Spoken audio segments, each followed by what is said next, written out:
Hello everyone and welcome to our Year with the Ears, our daily vlog where we relive our year living in the Walt Disney World Resorts in 2019. Today is day one.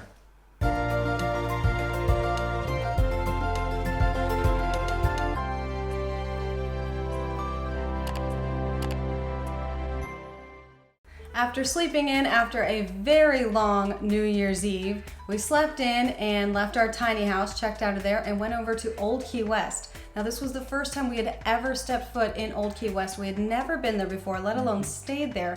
So we were super excited. So we went and checked in and they had balloons behind the counter, which I was so excited about. So I of course had to get one. It really doesn't take much to excite her, just a balloon sword or a balloon flower and she's thrilled. So I like that. It's great, it's a lot of fun.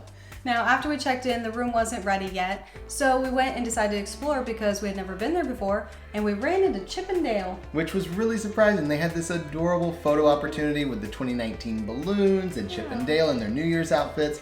It was super cute. So that was really a fun way to kind of start off the New Year, start off the day while we're waiting for our room to be ready. And then shortly after that, our room was ready and they called us over and we got stuck in the furthest room from the front at the very end of the last building. I think it's building 50 over there in like the cul-de-sac area, which is really nice because it's relatively quiet down there, except for the fact that that room was on the back of the building. And we didn't realize that and didn't really think about it because it was daytime. Like there's golf carts going by, but like it's fine, whatever.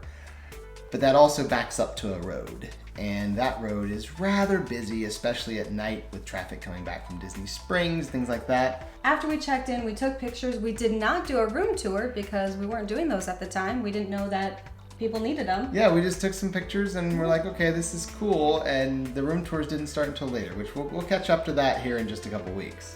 So we went over and drove to Wilderness Lodge because we had dinner at Artist Point, and we both loved it. It was way more fun than we thought it was going to be for being a character meal.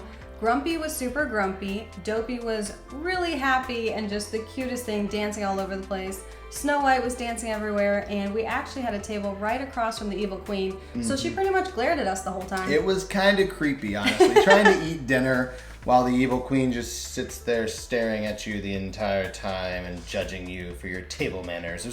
It was a little unsettling, but in a cool way. Like the food was great. Love the food there, and of course the character interactions were just amazing. She actually scared us a couple times because we were talking and I wasn't paying attention, and she didn't have people taking pictures with her the whole time. Because we were right there, she walked over and just kind of stood there. I was very much in conversation. I was totally paying attention because that's what you're supposed to do when you talk to someone. So I was not looking around, and the next thing I know, there's a human being standing right there. Scared me.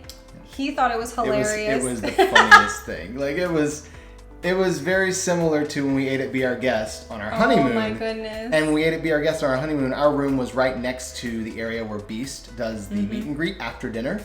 And at one point he had nobody in there waiting to see him. So he just kind of wandered out of the room and stood there right next to our table, right next to Alyssa, before she realized he was standing there towering over her after a second. So very similar with the Evil Queen. It was basically bottom line moral of the story. Alyssa doesn't pay any attention to her surroundings when she's eating.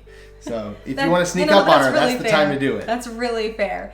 But we had a wonderful time there. We really enjoyed the meal, the food, everything. And then we decided to take the boat over to Magic Kingdom. And we spent a couple hours there in Magic Kingdom. When we got on the boat, fireworks were actually going off. We got there just in time for Happily Ever After. It was kind of the finale right about the time we got up to the entrance of Magic Kingdom. So we've got some amazing pictures of fireworks behind the train station. And then we decided to spend the next couple hours just kind of enjoying Magic Kingdom. The lines were not nearly as bad as New Year's Eve. They were still long, but not as bad as New Year's Eve. So we rode a couple things, walked around and enjoyed seeing the different things in Magic Kingdom and just kind of being there at Disney World. It was a really, really great, relaxing day after having a very busy day the day before. So this was just a really nice day, and it was the first day we were in the resorts. So it was the beginning, right? It was the beginning of everything. So we went back to Old Key West, got ready for bed, and went to sleep. Yeah, didn't sleep. Like I mentioned, the noise kind of didn't sleep that great, but we did enjoy the studio. We did like the room, and we decided that we were going to go ahead and just keep the next 2 days of our reservation, and we probably, when we get up the next morning, probably should book some more rooms, because at this point we still just have this Old Key West room we're staying in, so we'll have to deal with that tomorrow, I guess. So we'll see you tomorrow. For our Year with the Ears.